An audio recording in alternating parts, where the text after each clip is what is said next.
How's it going, you guys? It's Scott with Everyday Home Repairs. Now, if you want to save some space in your garage and you don't want your recycling and garbage totes just hanging out by the street or on the side of your house or just out in the open, how do we make a simple structure that looks good and is functional to store your recycling and garbage totes? So today, our buddy Carlos, who does a ton of great storage shed builds over on the channel Everyday Shed, is going to help us build a simple, affordable structure that any homeowner can take on with just a few tools. So let's jump into it. So Carlos will start off here on the driveway, making the base or platform, which is going to be roughly 4 foot by 6 foot, and it's made up of a combination of these pressure-treated 2x4s and 1.25" deck boards. Now, you wouldn't want to assemble too much more than just this base away from your final location because it is going to start to get a little bit heavy. Whenever you cut in a long board like this one, make sure you understand which way the board is going to open up, because you don't want the board to pinch on yourself and then having a kickback. For instance, this long board, we measure the cut. I know that that side is shorter, so I'm going to run the saw letting that side fall out. And when cutting these, if you want to cut them square, my tip is that you line up the front of the saw squared with the side of the board. If you're not comfortable lining them up, you can use a speed square or some type of square like this one. You just place it on the board and you again put some pressure on this side, so you let that shorter side fall off, and then you just run your cut.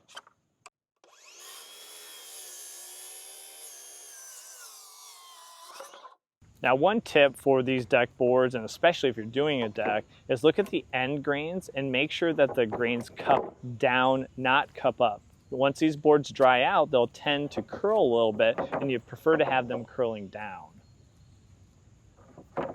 So we're going to be using just 2-inch GRK screws. If you want to just use deck screws, that's fine. Either of those will fit the need here for our platform.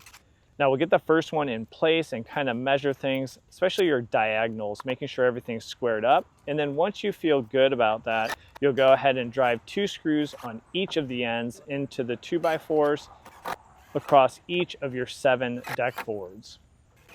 Now once you have that all in place, then I'll go back through and we'll get that center 2x4 in place, and again do 2 screws per deck board.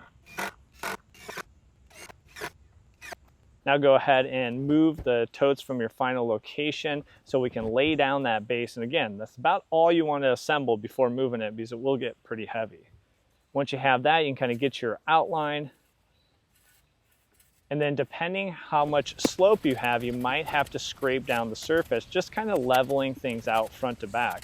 With that platform or base, you really don't notice it, but once you build things 4 foot in the air, you'll really notice if it's unleveled. So we'll put down some fabric and also put some gravel down, compacting it down and making sure everything's level. And then finally putting the base back in place and using our level to make sure we're looking good. So then we'll start bringing together all of our framing. And we do recommend to pre-cut all of your boards, or at least as many as you can, because that will make quick work of bringing together the sides and the back if everything's already pre-cut and then you're just bringing some screws together. And if you have a helping hand like this, it really does help, as one person can make sure everything is level as you toenail and screw in the boards with each other. Now you could be just using this design as inspiration for your own, making small tweaks for your use case. But if you need the exact measurements, materials list, and how this all comes together, which fits the most common totes, which are 64 gallon and 96 gallon, you can check out the link in the description, and we have a full build plan that can help you with each step in the process, making this a quick and easy project at your own home.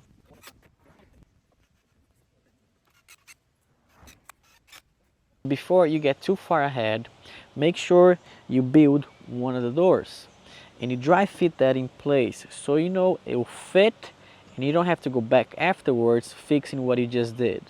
And as far as sheeting, there are multiple options on the market. You can sheet this with LP Smart siding, or you can do what I did, is find the most economical approach, these 6 foot dog ear fence boards pretty much anywhere. And the way we're going to install them, we're going to space them about 3/4 of an inch each one of them. And I'm doing that using a scrap piece. going to place that in between and install each board. I do recommend you have some kind of separation between the boards so you can get airflow inside the storage shed, especially if you're going to place trash inside the storage shed.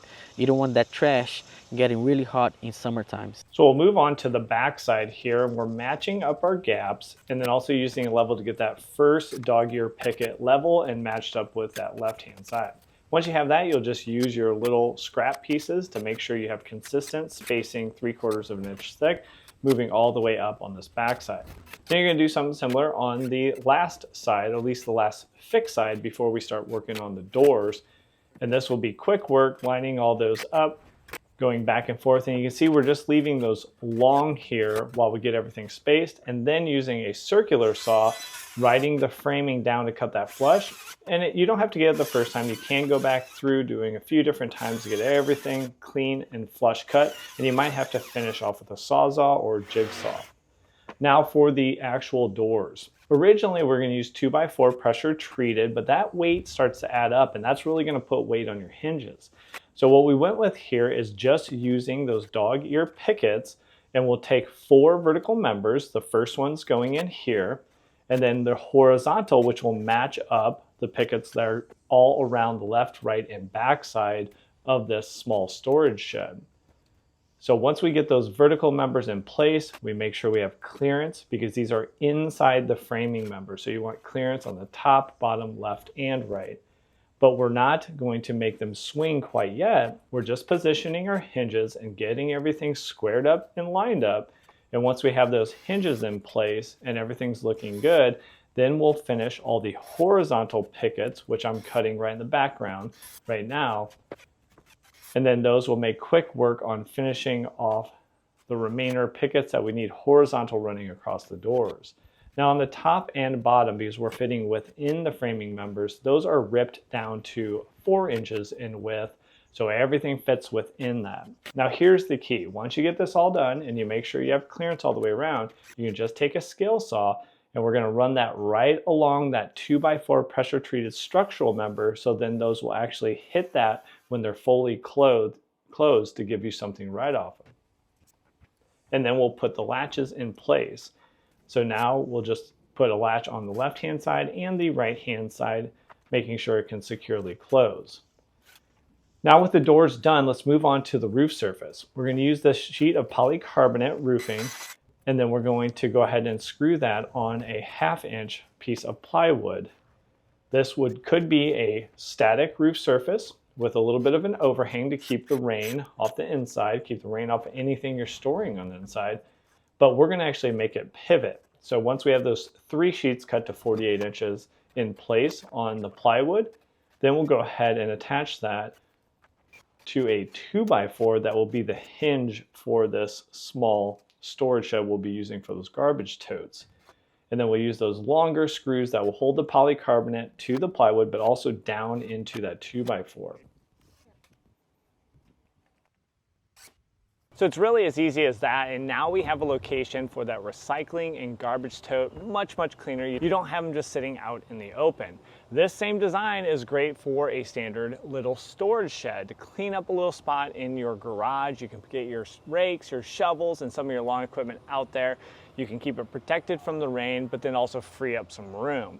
Don't forget, link in the description for our plans if you need a little help. These will have references for your materials list, your tools, little QR codes that you can scan as you're building, and then that goes right to the video and right to other references to make your build as easy as possible. Now don't forget to go over to Everyday Shed and subscribe there. We continue to put out more and more sheds. For instance, if you're looking to build a 10x14 shed, you can check out this video right here. It'll walk you through the complete process.